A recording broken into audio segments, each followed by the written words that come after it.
Welcome to Sleek Notes E-Commerce Boost Podcast, your chance to learn from the e-commerce experts so you can boost your business. Hey all, have you ever wondered what the future holds for email marketing? What does actually make a really good email? Stay up to date on the email marketing trends and technologies simply by listening to this interview with Mike Nelson, who does know everything about, you guessed it, really good emails. So Mike, welcome so much on the show. I'm really excited to have you here. Thanks for having me. If you could just start out introducing yourself, that would be amazing.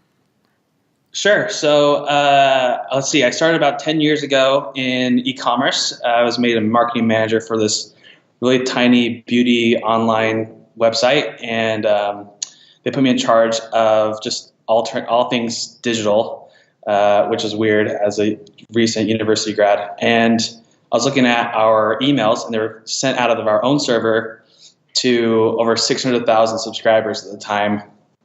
And it would take a full day to send, and it would take me forever to find the data and get all the data back. And I talked to the owner. I said, we need a better solution for this. So he put me in charge of finding a new ESP for us to use. And with that, just bore my love of email and design and communicating with customers. And I've been doing it ever since. Great. And what do you then do today?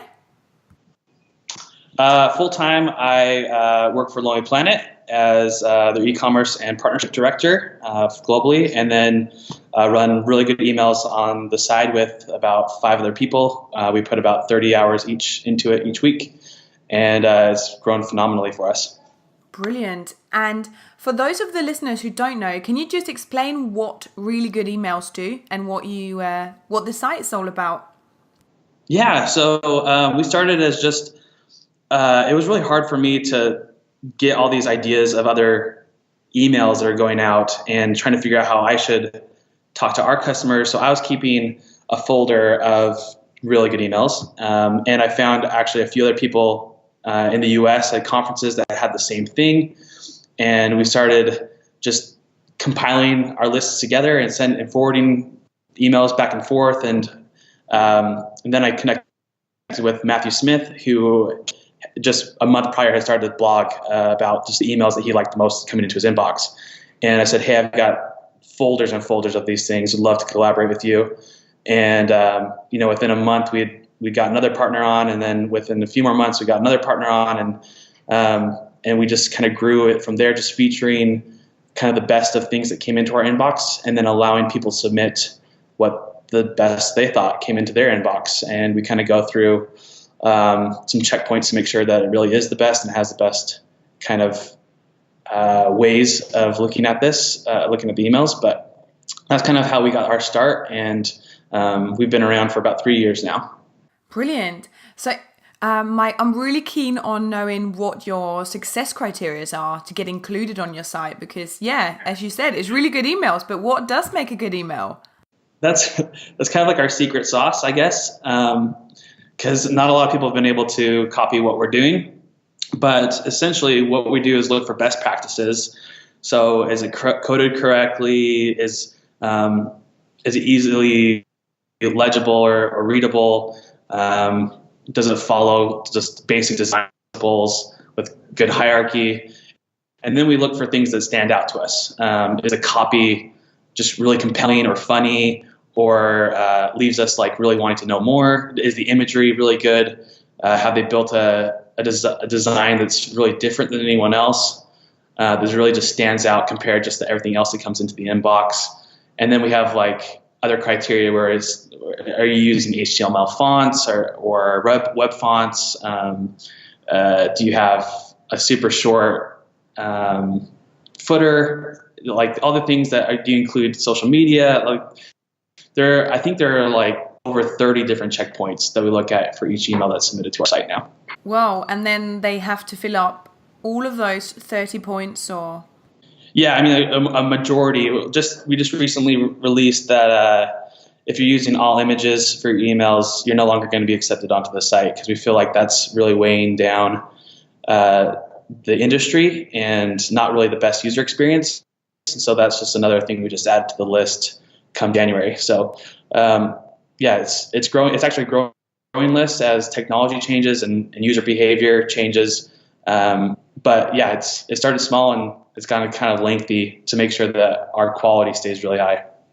Yeah, brilliant. And it is truly an amazing site anyways. So we've just entered 2018, which is an exciting new year for email marketing. So I really want to know, what do you see as the major trends, or whatever to call them, for the upcoming year? Oh my goodness, there's so many good things happening.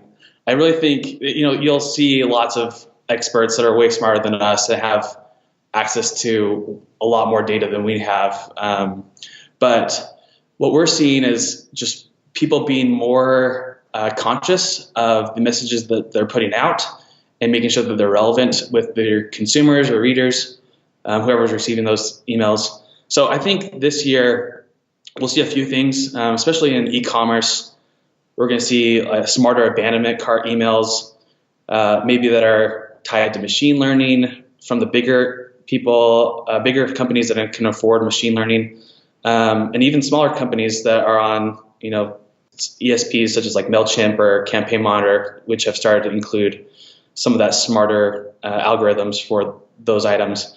I also think you're going to see more colorful emails coming out. This is not just white, but you'll see backgrounds that are different colors and gradients. And then with people using their cell phones more often, I really think this is a time where we'll probably see more call to actions for just straight transactions from an email that's opened on a cell phone for customers that have had lots of interactivity with that company or organization in the past. So those are kind of our big three trends that we forecast in 2018. Interesting. Can you just go a bit more in depth about the abandoned cart, smarter email? Why is it not smart now, and how do you see it getting smarter? Well, I think being in this industry for 10 years, you kind of see how the progression of emails and how they're sent out, and it's mostly just in the past just been triggers. Like if you left something in your cart, it got triggered and was sent out, and it really didn't look at behavior or your profile or maybe other things you purchased in the past. And now that information is more readily available through most of the ESPs, I think you're going to get the ESPs to help out in a sense where they can look at your customer information and not necessarily even tie it to what's in your cart, but things that you've done on the site or even things that you've purchased from the brick and mortar stores based on maybe you put in your loyalty card or scanned it when you purchased, or they have your credit card on file. And I think or they ask for your email address at purchase, and they can now tie that to your online account. So you'll get more of a profiled, specific recommendation on cart abandonment emails, I believe, and also like upsells after post-purchase. Things that like, did you also know that we sold XYZ? I think that's kind of where things are going, and a lot of companies are already doing it and doing it well. Number one I'm thinking of is like Airbnb, where if you just go to their site and look at one thing, they've kind of already got you profiled in who you are, what you're doing, what you're looking for, the time frames you're looking at, the country you're going for, your price range. And from that point on, they can really recommend the best scenario for you as an individual versus what people are just looking at holistically. That would be so cool. So what, if I go and look for San Francisco, they will start recommending me all sorts of trips or car rentals, or is it even more advanced than that? Yeah, I mean, they don't do car rentals yet, but they definitely have activities and just onboarded restaurants. And so from Airbnb's perspective and other companies' perspectives, when you give them that behavior, it's a lot easier to start tracking and correlating that behavior with lookalike modeling for other individuals that may have come from your zip code looking for items or inventory in a certain price range during certain dates or places. I think that's where the machine learning really comes in, but also just you can do that as a normal marketer, just segmenting out your list, it takes a lot more time to do it manually. But I think people are understanding that that's where the sales come from, and the conversion rates are much more increased if you can get on a personal level than just doing a batch of blasting people, just generic promotions. Here's a massive theme at the moment. Some say you have to automate as much as possible, and some say that us marketers have to take a step back and stop only doing things that automate. I asked Mike for his take on this. Here's his answer. Wherever you can automate, the better, but you have to keep an eye on things. So like take our company, for example, Really Good Emails. We build each email every time we send it, and it's really tedious. And so we've now have a template that we just now change the text and add images and update the links, and it saves us a lot more time. And I think the further that gets out is you may have individuals just typing things into documents that are pulled automatically after they're approved. And I think automation really makes your company, your organization, or the individual more efficient. But where it comes into a problem is where you just rely fully on the automation and you don't realize how things change. So, for example, like if you're just fully automating your order confirmation email, let's say, you set that up, it's set as a trigger, you never have to touch it ever again. But the thing is you should be looking at your emails every few months to make sure they're still relevant. Maybe you're recommending products that you no longer carry, or your business address has changed, or there are a lot of things like maybe your logo's changed that can change if you're not keeping an eye on your automation. So I think they go hand in hand. But I really think that the more you look at automation, the more you see as a benefit more than a con. But also figuring out how the human capability is and the human connection. I want to talk about personalized email content because, as you just said, when there's an actual human sending the email, there's a more like a personal touch to it. But is there a way to do more personalized automated emails? Yeah. So the more information you have on the individual, the more that you can do. And it gets really hard at scale because you can only do so much. But just changing somebody's name, let's say I'm writing an email and I just use characters to dynamically insert your first name, Julie, and then send it to myself and it changes my name to Mike. That to me is not personalization. That to me is just more kind of filling content gaps or trying to make it feel more personal. Where I think it's really successful is when personalization really means something to the individual and is relevant. So bringing in their profile data, such as like if you know where they live or where they work or vacations they've been on or places they like to go or products they'd like to purchase. I think all those things come into play and allow you to send a better email so that it's not just, hey, Julie, this is the generic email we sent to everybody, but hey, Julie, these are the products specifically picked for you based on who you are and what you're looking for. And really tying those emails more to segments than anything else. So if you like dresses and I like suits, you're not going to send me a suit email. You're not going to send me a dress email. You're going to send me a suit email. And you'll know that because I'm male. Maybe that's based off my name, or maybe based off things that I've purchased in the past, or maybe I've given you that information. And it's just you send out a big email, but now everything is personalized to me as an individual and being dynamic and including information that's relevant to me. Yeah, because like, for instance, 3 months ago, I bought like a makeup product, and then they literally just sent me an email saying, you've probably run out by now. Do you want it? Do you want a new one? We hope you loved it. And I was like, yeah, sure. That's so clever. But that's not necessarily based on where I live, you know. Right. That's like usage. They know, like generally people use that product up in 2 months, 3 months. When I was back in the beauty industry, we knew the average consumption rate for every product we sold. so we could send trigger emails based on when we expected them to reorder, which is smart. You definitely want to include that, but maybe in that email you also include, hey, we also noticed that people in your area are buying this shade of color, or are trying out this new flavor, or upgrading to this type of product. And that can really use targeted information to increase conversion rates or upsells. So are there any cool tools you can recommend for really taking this email marketing to the next level? Yeah, so some things that we use at Really Good Emails, and again, we're nowhere near $1 million budgets or anything like that. We're a scrappy startup, but we found a lot of success in a few tools. Number one, we use Google Docs and Zapier, and we connect our Google Docs, Zapier, or Google Sheets, I should say, Zapier and our email service provider together. And whenever we collect data from an individual, it just gets zapped to the profile on our ESP.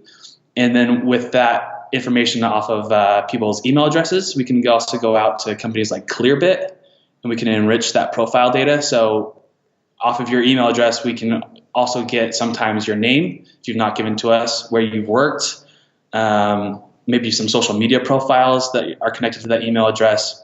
And that gives us a more holistic view of the individual. And we're able to kind of bucket that into like maybe some of our B2B addresses versus our B2C addresses. And so if you get an email from us and as you signed up with your Gmail account, we may have enriched that data to find out that you work at the Boy Scouts of America, for example, and or Girl Scouts of America, and been able to kind of talk to you in that methodology. And then we can use that data to also personalize the different graphics within our email, such as like using companies like Nifty Image or Movable Ink. We personally like Nifty Image. It's a really cool tool, but you can tie profile data to imagery, and based on what's in that data, you can serve up different images for an individual. So if I know that you live in California versus living in Switzerland, I could give you an image that's bright and sunny and beachy versus Alps and something else that you're used to. So those are a few companies and tools that we use specifically when we build emails and sending emails out to make it feel more warm and welcome and personalized. Great. Yeah. So just a final question. If you were to point out what makes a really cool, amazing email for 2018, what would that email consist of? Oh, that's a tough one. They're all super different. I think something that's really eye-catching and bold will always get somebody's attention. We know that your average time looking at an email is sub 10 seconds. And so if you can get somebody's attention and have them scroll a little bit further down and keep that attention, I think that's where you're going to be. I really like emails personally. This is my personal behavior, but I like emails that have really big, bold fonts that aren't really contrasting in colors, but have a really good complementary color palette and include little touches here and there. Like maybe it's an illustration or it's a table of some sort that gives me additional information. I'd like things to kind of speak to me. So I think a really good email is just an email that is made for me. Somebody, which is really hard to do at scale, but unless you have the tools that can do it for you. But when you reached out to me, Julie, that was a really good email. Like, hey, you want to be on our blog post? It wasn't like you sent that out to 1,000 people. Maybe you did, but yeah, I didn't. I definitely didn't. Let's just get that out of the way. But maybe a really good email to me is just one that's personal and comes from the heart, and you can tell a lot of time was put into it. Great, I love it. Thank you so much for your time and your input, Mike. That was so cool. Cool, thanks. I hope you had fun listening to this inspiring interview about emails. Emails and then again, emails. To me, it does sound super promising, interesting, and downright cool. if you agree with me, give this podcast 5 stars on iTunes. Just press star number 5 and that's it. You've made me smile. Thanks a lot. Cheers.